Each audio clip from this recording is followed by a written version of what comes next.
ಮಲೆನಾಡಿನ ಹೆಬ್ಬಾಗಿಲು ಶಿವಮೊಗ್ಗದಲ್ಲಿ ಭಾರಿ ಚರ್ಚೆಗೆ ಹಾಗೂ ವಿರೋಧಕ್ಕೆ ಕಾರಣವಾಗಿದ್ದ ಶರಾವತಿ ಪಂಪ್ಡ್ ಸ್ಟೋರೇಜ್ ಯೋಜನೆಯು ಮತ್ತೆ ಮುನ್ನೆಲೆಗೆ ಬಂದಿದೆ.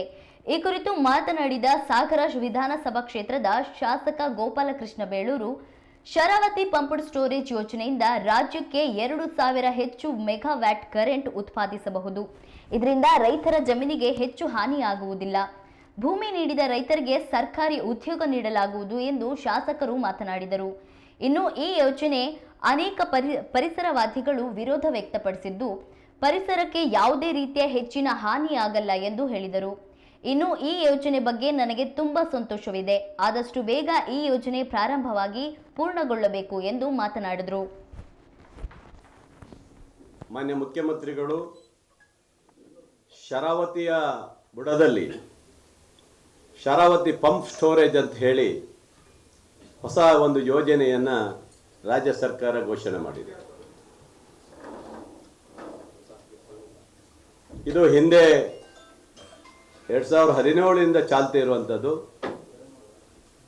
ಈಗ ಅದನ್ನು ಮಾಡಬೇಕಂತ ಹೇಳಿ ಸುಮಾರು 8,644 ಕೋಟಿಯನ್ನು ರಾಜ್ಯ ಸರ್ಕಾರದ ಮುಖ್ಯಮಂತ್ರಿಗಳು DCM ಅವರು ಜಾರ್ಜ್ ಸಾಹೇಬರು ಬಿಡುಗಡೆ ಮಾಡಿದ್ದಾರೆ.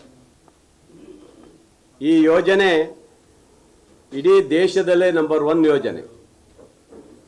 ಈ ಯೋಜನೆ ಇಡೀ ನಮ್ಮ ದೇಶದಲ್ಲಿ ಎಲ್ಲೂ ಇಲ್ಲ ಅಂಥ ದೊಡ್ಡ ಪ್ರಾಜೆಕ್ಟ್ ಇದು.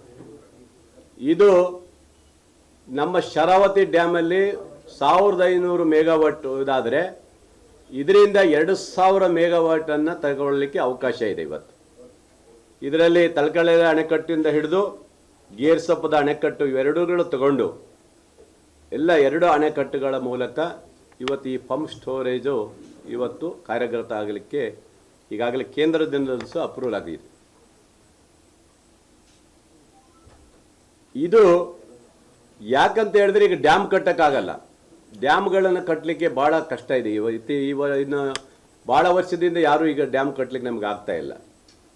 ಈಗ ಈ ರೀತಿಯ ಪಂಪ್ ಸ್ಟೋರೇಜನ್ನು ಮಾಡಿ ಶೇಖರಣೆ ಮಾಡಿ ವಿದ್ಯುತ್ತನ್ನು ಜನರಿಗೆ ಕೊಡುವಂಥದ್ದು ಭಾಳ ವಿಶೇಷವಾಗಿ ಇದು ಅತ್ಯಂತ ಯಶಸ್ವಿ ಕಾರ್ಯಕ್ರಮ ಅಂತ ನಾವು ತಿಳ್ಕೊಂಡಿದ್ದೀವಿ.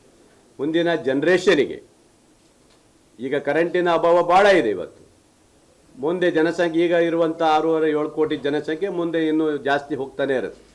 ಅಂಥ ಜನಸಂಖ್ಯೆಗೆ ಹಿಂದೆ ಯಡಿಯೂರಪ್ಪನವರು ಇದ್ದಂಥ ಕಾಲದಲ್ಲಿ ಎಲ್ಲೋ ಬೇರೆ ಕಡೆ ರಾಜ್ಯದಿಂದ ವಿದ್ಯುತ್ತನ್ನು ನಾವು ಖರೀದಿ ಮಾಡಿ ಕೊಡುವಂಥ ಪರಿಸ್ಥಿತಿ ಬಂದಿತ್ತು.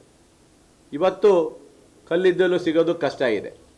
ಅಂಥದ್ರಲ್ಲಿ ಇವತ್ತು ಈ ಯೋಜನೆಯನ್ನು ಬೃಹತ್ ಮಟ್ಟದ 8,644 ಕೋಟಿಯ ಈ ಮೊತ್ತದಲ್ಲಿ ಇವತ್ತು ಒಂದು ಯೋಜನೆ ಜಾರಿಯಾಗುತ್ತೆ. ಅದರ ಕಂಪ್ನಿ ಮೆಗಾ ಇಂಜಿನಿಯರ್ ಕಂಪನಿ ಅಂತ, ಮೆಗಾ ಇಂಜಿನಿಯರ್ ಅವರ ಒಂದು ಕಂಪನಿ ಟೆಂಡರನ್ನು ತೆಗೆದುಕೊಂಡಿದೆ. ಇದರಲ್ಲಿ ಒಂದಿಷ್ಟು ಫಾರೆಸ್ಟ್ ಹೋಗ್ತದೆ. ಅದರಲ್ಲಿ ಸುಮಾರು ನಮ್ಮ ಇದ್ರ ಪ್ರಕಾರ 34 ಎಕರೆ ಹೋಗುತ್ತೆ ಅಂತ ಹೇಳಿ, ಹೆಕ್ಟರ್ ಹೋಗುತ್ತೆ ಅನ್ನೋದನ್ನ ಇವತ್ತು ಅಂದಾಜು ವೆಚ್ಚವನ್ನು ಮಾಡಿದ್ದಾರೆ. ರೆವಿನ್ಯೂನು ಸಹ ಸುಮಾರು ಟೋಟಲ್ 140 ಎಕರೆ ಇದಾಗುತ್ತೆ ಅಂತ ಹೇಳ್ತಾ ಇದ್ದಾರೆ. ಇವತ್ತು ಇವೆಲ್ಲವನ್ನ ಸರಿಗೂಡಿಸ್ಕೊಂಡು ಇವತ್ತು ಫಾರೆಸ್ಟ್ ಇಲಾಖೆಯೂ ಸಹ ಅದಕ್ಕೆ ಸಂಬಂಧಪಟ್ಟಕ್ಕೆ ಏನು ಅವರಿಗೆ ಎಕ್ಸ್ಟ್ರಾ ಜಾಗ ಬೇಕು, ಇನ್ನೊಂದು ಬೇಕು, ಅವೆಲ್ಲ ಕೊಡಲಿಕ್ಕೆ ರಾಜ್ಯ ಸರ್ಕಾರ ಒಪ್ಕೊಂಡಿದೆ. ಹಾಗಾಗಿ ಈ ಒಂದು ಯೋಜನೆಯನ್ನು ಇವತ್ತು ಜಾರಿಗೊಳಿಸ್ತದೆ. ಸುಮಾರು 7 ಕಿಲೋಮೀಟರ್ ವ್ಯಾಪ್ತಿಯಲ್ಲಿ 10 ಮೀಟರ್ ವ್ಯಾಪ್ತಿಯ ಕಾಂಕ್ರೀಟ್ ಸುರಂಗ ಮಾರ್ಗ ಬರೆದಿದ್ದಾರೆ. ದೊಡ್ಡ ಇದು ಇದರಲ್ಲಿ. ಹಾಗಾಗಿ ಇದರ ಜೊತೆಗೆ ಇವತ್ತು ಅಲ್ಲಿ ಭಾಳ ಜನರು ತಿಳ್ಕೊಂಡ್ಬಿಟ್ಟಿದ್ದಾರೆ. ತುಂಬ ಒತ್ತುವರಿ ಆಗುತ್ತೆ, ಭಾಳ ಜನ ಮುಳುಗಡೆ ಸಂತೋಷನೇ ಮತ್ತೆ ತೆರವುಗೊಳಿಸ್ತಾರೆ ಅಂತೇಳಿ ವಾಟ್ಸಪ್ಪಲ್ಲಿ ಇನ್ನೊಂದರಲ್ಲಿ ಸುದ್ದಿ ಮಾಡ್ತಾ ಬಂದಿದ್ದಾರೆ. ಇದರಲ್ಲಿ ಬರೀ ಕೇವಲ 8.5 ಎಕರೆ ಮಾತ್ರ, 8 ಎಕರೆ 32 ಗುಂಟೆ ಮಾತ್ರ ನಾವು ಅದು ತೆಗೆದುಕೊಳ್ತಾ ಇದ್ದೀವಿ. ಇನ್ನೊಂದಿಷ್ಟು ಜನರದ್ದು, ಒಂದು ಸ್ವಲ್ಪ ಜನರದ್ದು ಖಾತೆ ಇಲ್ಲದೆ ಒಂದಿಷ್ಟು ಜನರದ್ದಿದೆ.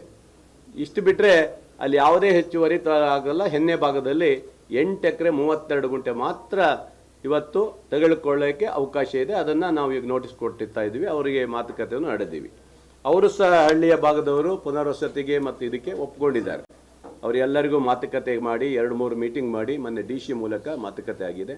ಅವರು ಸಹ ಒಪ್ಕೊಂಡಿದ್ದಾರೆ. ಒಂದಿಷ್ಟು ಪರಿಸರವಾದಿಗಳು ಹೀಗೆ ಒಂದಿಷ್ಟು ಜನ ಒಂದಿಷ್ಟು ಮಾತಾಡಿದ್ದಾರೆ, ಬಿಟ್ಟರೆ ಬೇರೆ ಏನೂ ಇಲ್ಲ. ಇದು ಇಷ್ಟು ಇದ್ದರೆ ಇದರಲ್ಲಿ ಆಮೇಲೆ ನೀರಿನ ಹರಿವು ಮತ್ತು ಇತರ ಬಗ್ಗೆ ಪರಿಸರದ ಹಾನಿ ಅಂತೆಲ್ಲ ಭಾಳ ಜನ ಹೇಳಿದ್ದಾರೆ. ಇದು ಯಾವುದೂ ಹಾನಿ ಆಗೋಕ್ಕೆ ಸಾಧ್ಯ ಇಲ್ಲ. ಈ ಯೋಜನೆಯಿಂದ ಭಾಳ ಈ ರಾಜ್ಯದ ಜನರಿಗೆ ಕರೆಂಟಿನ ಸಮಸ್ಯೆಯನ್ನು ಹೋಗಲಾಡಿಸೋಕ್ಕೆ ಅನುಕೂಲ ಆಗುವಂಥ ಒಂದು ಯೋಜನೆಯನ್ನು ರಾಜ್ಯ ಸರ್ಕಾರ ಮಾಡ್ತಾ ಇದೆ ಇವತ್ತು. ಇದಕ್ಕೆ ನನಗಂತೂ ಖುಷಿ ಇದೆ. ಯಾಕಂದರೆ ಮುಂದಿನ ಪೀಳಿಗೆಗೆ ಕರೆಂಟ್ ಬೇಕಾಗಿದ್ದರಿಂದ ಆಗಿದೆ. ಎಲ್ಲೂ ಸಣ್ಣ ಪುಟ್ಟ ಇದ್ದರೆ ಅದನ್ನು ಇದು ಮಾಡ್ತೀವಿ. ಮತ್ತು ಆ ಜನರಿಗೆ 8 ಎಕರೆ 32 ಗುಂಟೆ ಇದ್ದಂಥವರಿಗೆ ಅವ್ರು ಏನೇನು ಕೇಳಿದ್ದಾರೆ ಅವೆಲ್ಲ ತೆಗೆದುಕೊಂಡಿದ್ದೀವಿ. ಅದು ರಾಜ್ಯ ಸರ್ಕಾರ ಈಗಾಗಲೇ ಒಪ್ಕೊಂಡಿದೆ. ಮತ್ತು ಅವರಿಗೂ ಒಂದಿಷ್ಟು ಕೆಲಸ ಕೊಡಬೇಕು ಅಂತಲೂ ಸಹ ನಾವು ಹೇಳಿದ್ದೀವಿ. ಆ 8 ಕುಟುಂಬಕ್ಕೆ ಮತ್ತು ಇತರರಿಗೂ ಸಹ ನೌಕರಿ ಕೊಡಿಸ್ಬೇಕು ಆ ಭಾಗದಲ್ಲಿ ಅವತ್ತು KPCಯಲ್ಲಿ ಅಂತಲೂ ಸಹ ನಾವು ಈಗಾಗಲೇ ಅವ್ರಿಗೆ ಹೇಳಿದ್ದೀವಿ. ಅವರು ಅದನ್ನು ಸಹ ಈಗ ರಾಜ್ಯ ಸರ್ಕಾರ ಒಪ್ಕೊಳ್ತಿದೆ. ಮತ್ತು ಬಗರ್ಕೊ ಮಾಡ್ಕೊಂಡು ಒಂದಿಷ್ಟು ಜನ ಇದ್ದಾರೆ, ಅವರಿಗೂ ಸಹ ಕೊಡಬೇಕು ಅಂತ ಹೇಳಿ ಈಗ ರಾಜ್ಯ ಸರ್ಕಾರ ಕೇಳಿದ್ದೀನಿ. ಅದಕ್ಕೂ ಸಹ ಎಲ್ಲದಕ್ಕೂ ಒಪ್ಕೊಂಡಿದ್ದಾರೆ. ಒಟ್ಟಿನಲ್ಲಿ ಈ ಒಂದು ಕಾಮಗಾರಿ ಬೇಗ ಮುಗಿಬೇಕು, ಬೇಗ ಆಗಬೇಕು ಅನ್ನೋದು ನಮ್ಮೆಲ್ಲರ ಭಾವನೆ ಇದೆ. ಅದಕ್ಕೆ ಸಂಪೂರ್ಣವಾದಂಥ ಸಹಕಾರವನ್ನು ಅಲ್ಲಿ